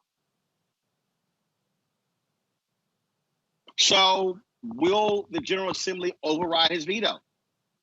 You know, I've been talking to my colleagues, and I think we're going to do whatever we can do to make certain that this case is settled and that these schools are made whole. One of the things that we've been doing. If only 2 voted against it in the House and it was unanimous in the Senate, to me, I mean, this is a no-brainer. Override. The vote should be there. The vote should be there. But what I wanted to make certain that I said is, we need the general public to make certain that this governor knows how important it is for him, and to let him know that he's on the wrong side of history. To let him know that. Well, first of all, him, but also the Black Lieutenant Governor, who's a graduate of HBCU, Howard University, Boyd Rutherford. He should be standing with HBCUs in Maryland.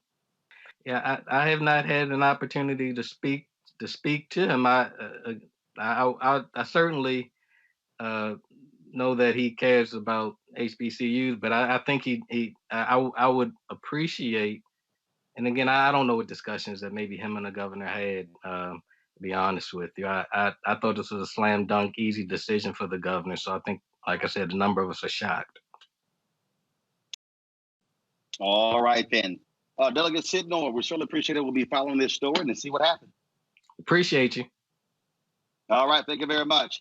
All right, folks, we're going to end the show with this here. The folks who, of course, have joined our Bring the Funk fan club. I'm going to read their names out right now. Reginald Spivey, Willie McLean, Rodney Rambo, Jason Waters, Scott Hudson, R. Byam, Ricky Reynolds, Keisha, Linworth Daly, Quincy, Sula, Geneva, Frederick Neal, Ron Williams, Peaches, Deborah Underwood, Jamal Myhan, Michelle, Marvin Norris, Gerald Gifford, Arms of Love, Cynthia Addison, Udale Hollins, Don Powell, Mildred Starworth, Latrice Anderson, Lucretia Hall, Edwina, Brenda Davis, Latrina, Terrell Cook, Corinne Perry, Tiffany Stewart, David Matthews, Bonita Elmick Reno Saka, Future Leaders 1, Sean Edward Ware, Sheila Davis, Tawana Perkins, Brenda Sullivan, Leon Hill, Anika Sledge, Carla Hopkins, Jimmy Dover, Hugh Tumble, Fatima Kitchens, Carrie Dorsey, William Beal, Bonita B. Patterson, John Jones, Susanna Skinner, Danette Samilton, Clint Williams, Renelle Gardner, Shavia Workman, Karima Sadiq, Jay Briscoe 357, Vincent Porter, Janetta Woodton, Paula Davis, Eric Booker, Christopher Johnson, Tereka Bates Wells, Kim Singleton, Sabrina A. Smith Foster, DeVry Rice, Sudi Mott, JDSCoffeeCafe.com, Terrence Lorick, Sandra Wallace, Errol Firth, Up and Up, Productions LOC, Sweet Potato Pie Express, Luana Cook, Danielle Quarles, Expressations LOC, Dana Henderson, Women of Icon International, Keith Clinkscales, Tony Anderson, Tanya McDowell, Farley Johnson, Delonda Walls, Lisa Norman, Willie Williams, Ariella Brimley, Brian Lucas, Lisa Young, Edith Christie Burris, Peter's Full Stack Applications, Progress for All, Albert Miller, Beverly Nettles, Tasha Williams, Marissa Edwards, Thomas McClary, Chandrika Felice, Tyrone Sutherland, Linda Van Dyke, Jarius Finney, Napoleon Dimison, Chad Lindsay, Tony Bridges, Wayne Lawton, Dr. Ralph Austin Jr., Roosevelt Daniels, and Brian Rogers. We appreciate everybody who has given us support what we do. You look at the special, again, saluting the passing of Andre Harrell, Little Richard, and Betty Wright. This is why this show matters, for us to be able to control our narrative, speak our truth, and to be able to celebrate and honor us. The same thing when it comes to happening with the HBCU, the Ahmaud Arbery case. By us being here, we get to cover the news that matters to us. So we need your support in doing so. If you want to support us via Cash App, $RM Unfiltered, PayPal, paypal.me/RM Unfiltered, Venmo @RM Unfiltered, and also you can support us via Square with a credit card by going to RolandMartinUnfiltered.com. You see the address there as well. New Vision Media, 1625 K Street, Suite 400, Washington, D.C., 20006. All right, folks, I will see you guys tomorrow where we will have more tribute for Andre Harrell, Little Richard, and Betty Wright. And so I'll see you guys tomorrow. Have an absolutely great night. Holla!